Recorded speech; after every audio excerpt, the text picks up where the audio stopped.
권을 소개하는 것으로 오늘 때로는 좋은 책 한 권 또는 잘 만들어진 감명 깊은 영화 한 편이 저 같은 목사의 설교 10편 듣는 것보다 참 이게 목사의 비극이에요. 지난주 노 집사님 설교 제목이 뭔지 아세요? 지난주 설교 제목 아시는 분? 장자에 대해서. 이게 참 비극만이 아니네. 제가 한 분도 몰랐으면 이게 한국교회의 비극입니다 내지는 그렇게 말하려고 했는데 장자이십니까?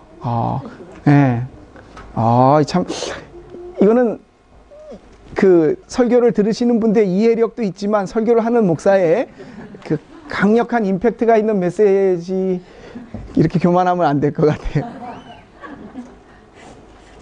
저도 그렇습니다. 설교를 준비하면서 야, 너 뭐 나한테 지금 설교하는 거냐라고 얘기하면 아주 설교하냐라는 얘기를 다시 뒤집어 말하면 야, 잔소리하지 마. 뭘 이렇게 꼰대처럼 훈수를 두려고 그래. 그런 말 비슷한 것 같아요. 참 감명 깊게 들어서 네가 나한테 설교하고 있구나 고마워 이러는 사람 별로 없어요. 지금 설교하는 거야? 제가 설교를 몇 편 했겠습니까? 목사가 26살에 돼가지고 50이 됐으면, 그쵸? 매주 거의 거르지 않고 군에 있었을 땐 5번, 6번 주일마다 설교를 했는데 물론 복음의 씨앗이 저는 뿌리기만 할 뿐이에요. 자라게 하시는 이는 하나님이시니까 그것에 관해서는 제가 교인들이 어떻게 변했다라고 말할 수 있는 건 아니에요. 하지만 설교자로서 갖고 있는 비극 중에 하나는 내가 말씀을 전했을 때 교인들이 변하나 듣나? 대부분의 목사님들이 하는 제일 큰 착각 중에 하나가 자기가 설교하면 교인들이 듣는 줄 안다고 제가 말씀드렸잖아요. 저는 그런 착각은 안 하려고 그래요. 여기 중에서도 정말 들을 귀 있는 한 분만이라도 그렇다면 저는 하나님 앞에서 제 사명을 다했다고 생각이 돼요. 설교자의 비극이기도 하고 감사할 제목이기도 하고 뭐 여러 가지가 섞인데 오늘 말씀은 책 한 권을 소개하고자 합니다. 바로 이 책입니다. 새카맣게 되어 있는데 리차드 은국 김 더 메르티르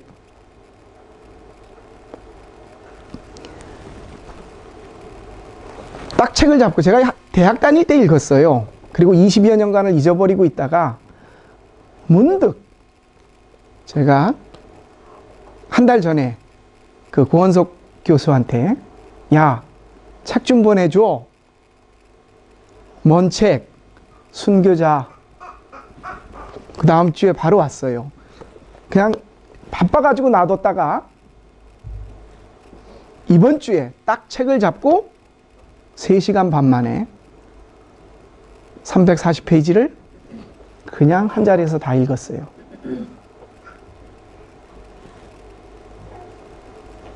이 김은국, 한국 이름이에요. 함흥 분이신데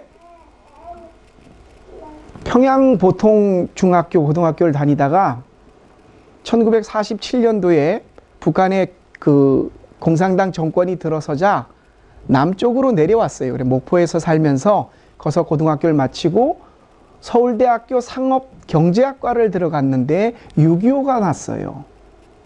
그래갖고 미군 통역장교로 미군 장군으로 와 있던 제가 이름을 모르겠는데 그 장군의 통역장교로 그러니까 그 한국군하고 미군들하고 작전을 하게 됐을 때 그것을 통역하고 서로 커뮤니케이션하는 그 장교 역할을 맡았어요. 그러다가 전쟁이 끝나고 미국으로 가서 존 홉킨스 대학에서 영문학 학사 뭐 이렇게 하고 석사 일리노이드 대학에 다니고 마지막 최종적으로 하버드 대학교에서 문학 석사를 하고 소설을 하나 썼어요. 졸업 작품으로. 그 소설이 바로 이 순교자라는 이 책이에요. 근데 아십니까? 이분이 쓴 이 책이 우리나라 사람으로는 최초로 노벨 문학상의 후보로 지명됐다는 걸요. 미국에서 굉장히 좋은 호평을 받고 20주간 정도의 베스트셀러가 됐었던 책이에요. 이분은 2009년도에 77세로 미국에서 암으로 사망했어요. 할아버지가 목사님이었고 그 할아버지가 대동강변에서 공산당에게 총살을 당했어요. 기독교의 역사는 피의 역사입니다. 털툴리안이라고 했던 초대 교부가 이런 말을 했습니다. 교회는 순교자의 피를 먹고 자란다. 인류 역사상 종교라고 쳤을 때 가장 큰 핍박, 박해를 받고 많은 사람이 죽은 종교가, 물론 죽인 것도 있지만 바로 기독교예요. 불교와 이슬람이 그렇게 큰 타락, 물론 이슬람에서는 마호메드가 헤즈라라고 해서 도망을 간 건 있어도 종교의 창시자가 그렇게 처참하게 사형을 당한, 그리고 그 사람을 따라 살겠다고 엄청나게 많은 사람들이 사자굴 속에서, 장작더미 위에서, 카타콤에서 죽어갔던 종교는 기독교밖에 없는 것 같아요. 그걸 초창기부터 털툴리안은 교회는 순교자의 피를 먹고 자란다. 그래서 뭐 그 다음 후대에 그랬죠. 민주주의는 피를 먹고 자란다. 뭐 그런 얘기가 나왔는데 2000년 전에 이 말을 털툴리안이 했어요. 교회는 순교자의 피로 말미암아 자라간다. 기독교의 초기 교부였던 폴 레캅이라는 분이, 정확한 그 기록은 나와 있지 않지만 순교를 당했습니다. 장작더미에서. 로마 시대 때요. 그때 재판을 받으면 이렇게 써요. 딱 한 번만 아니요라고 말해라. 한 번만 부인해라. 그러면 살려주겠다. 폴 레캅이 장작더미에서 이렇게 말하고 죽어갔답니다. 그분은, 내가 믿는 그분은 내 평생 단 한 번도 나를 부정하지 않았습니다. 어떻게 내가 한 번이라도 그를 부정하겠습니까? 우리 교회가 단체로 파리 여행을 한 10년 전에 갔었죠. 우리가 갔던 곳이 몽마르트, 뭐 화가들이 모여 살고 예술가의 촌이를, 이게 마운틴이에요. 그렇죠? 산이란 말입니다. 마르트가 메르튜어, 순교자의 산이에요. 거기 예수 심장교회가 있죠. 그렇죠? 예수님의 심장이 이렇게 있는 그 산 위에서 예수 믿는 사람들을 목 잘라 죽였던 데예요. 그래서 그 산이 언덕배기처럼 이렇게 파리가 보이는 몽마르트가 순교자의 산이에요. 우리로 말하면 한국에는 세남터, 절두산, 양화진에 있죠. 그렇죠? 우리나라도 짧은 기독교 200년 남짓 역사에 많은 순교자를 냈습니다. 우리가 자랑스럽게 여기는 주기철 목사님은 일제 신사참배의 영화로도 나왔죠. 그렇죠?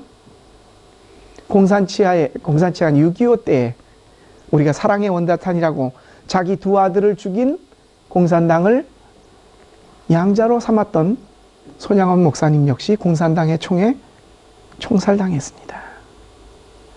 바로 이 순교자라고 하는 소설을 쓴 김은국 이분의 할아버지가 목사님이셨고 대동강변에서 공산당에게 총살을 당했어요.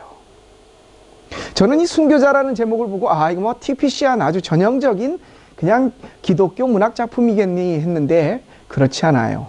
굉장히 날카롭게 너무나 기독교가 갖고 있는 단점 내지는 종교가 가지는 약점을, 이 문학가들이 그렇거든요. 예수를 제일 안 믿는 사람들이 과학자들이 아니에요. 예수님을 제일 잘 믿는 사람들이 의사들하고 과학자들이에요. 자기들이 아는 건 요만큼인데 이렇게 많은 모르는 부분들은 신의 영역일 수밖에 없다라고 여기고요. 제일 예수를 못 믿는 사람들이 심리학자, 사이컬리스트하고 바로 이 문학가들이에요.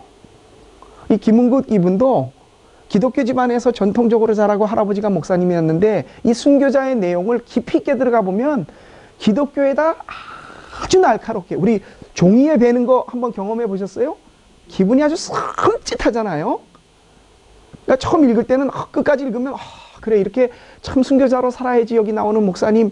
근데 그 내면에는 저 같은 이제 목회자의 길을 가는 사람은 우리의 환부에다가 아주 강력하게 칼을 들여대는 날카로움이 있어요. 저는 오늘 이 설교의 대부분을 이 내용을 소개하는데 바칠 겁니다. 6.25가 나기 며칠 전에, 소설입니다. 실제 내용이 아니에요.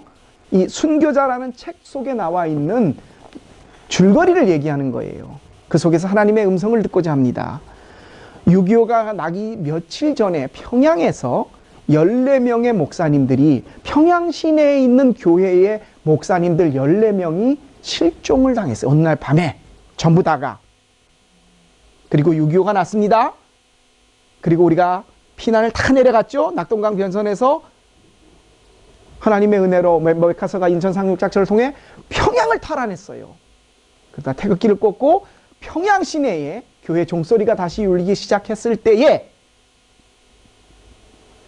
그 평양 시내에 이대위가 정보국 소속으로 발령을 받아옵니다. 장대령의 방에 노크를 똑똑합니다. 그리고 신고를 하니까 장대령이 이렇게 말합니다.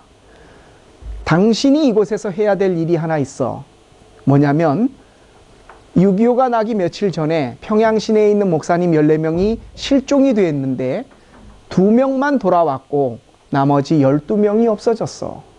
이 사건에 대해 당신이 조사를 좀 해야 되겠어. 사람들이 말하면 이 12명이 처형을 당한 것 같대. 이 장대령은 굉장히 현실적인 사람이에요.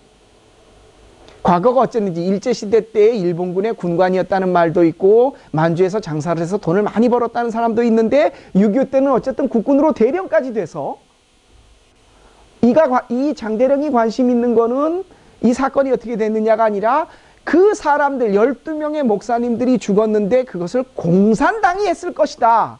그리고 공산당이 이렇게 잔혹하게 종교를 탄압하고 사람들을 죽이는다 라는 것을 만방에 알리기 위해서 대학교를 다니던 도중에 6.25가 나고 자기를 비춘 거지요. 이대위에다가. 그래서 이 이대위가 평양에 있는 언덕배기에 있는 십자가가 반쯤 꺾어진 교회로부터 방문을 하는데 거기서부터 소설이 시작이 됩니다. 12명의 목사님들이 실종이 됐는데 돌아오지 않아요. 교인들은 이분들이 다 공산당 총에 처형을 당했을 것이다. 딱 2명만 돌아왔어요. 그 돌아온 2명의 목사님 중에 한 분은 신 목사님이라는 분인데 말이 없어요.